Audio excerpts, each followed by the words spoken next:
বন্দে মাতরম সঙ্গীত নিয়ে মন্তব্যের এবার তীব্র বিক্ষোভ জানিয়েছে বিজেপি। বিক্ষোভ মিছিলের আয়োজন করা হয় এবং তার পাশাপাশি বন্দে মাতরম সঙ্গীতকে কটাক্ষ করার অভিযোগের প্রতিবাদে পথে নেমেছে বিজেপির ৮ বরদোয়ালি যুব মোর্চা ও মণ্ডল। রবিবার সংগঠনের উদ্যোগে আয়োজন করা হয় এই বিক্ষোভ মিছিল থেকে অভিযোগ করা হয় জাতীয় চেতনার সঙ্গে জড়িত বন্দে মাতরম সঙ্গীতকে নিয়ে কটাক্ষ করা কোনোভাবেই মেনে নেওয়া যাবে না।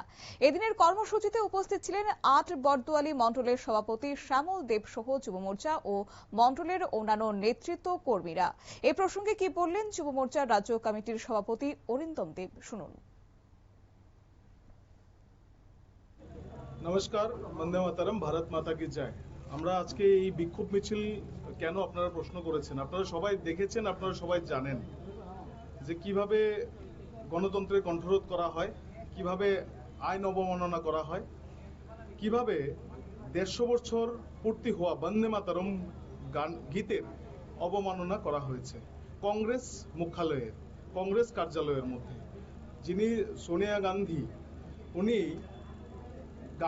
সম্পূর্ণ গানটাকে হওয়া থেকে বন্ধ করার জন্য যিনি রাষ্ট্রীয় অধ্যক্ষ খড়গেজিকে বারবার বলছেন যে গীতটাকে বন্ধ করুন।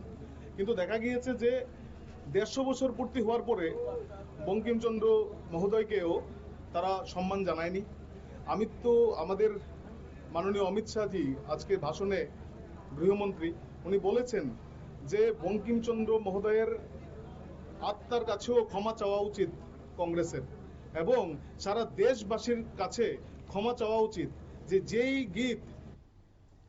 এদিনের বিক্ষোভ মিছিল থেকে স্পষ্ট বার্তা দেওয়া হয় যে জাতীয় চেতনার সঙ্গে জড়িত বন্দে মাতরম সঙ্গীতকে নিয়ে কোনো ধরনের কটাক্ষ বা অবমাননা বরদাস্ত করা হবে না। সংশ্লিষ্ট মন্তব্যের প্রতিবাদে আগামী দিনেও গণতান্ত্রিকভাবে আন্দোলন চালিয়ে যাওয়ার হুঁশিয়ারি দিয়েছেন এদিন বিজেপি, যুব মোর্চা ও মণ্ডল নেতৃত্ব।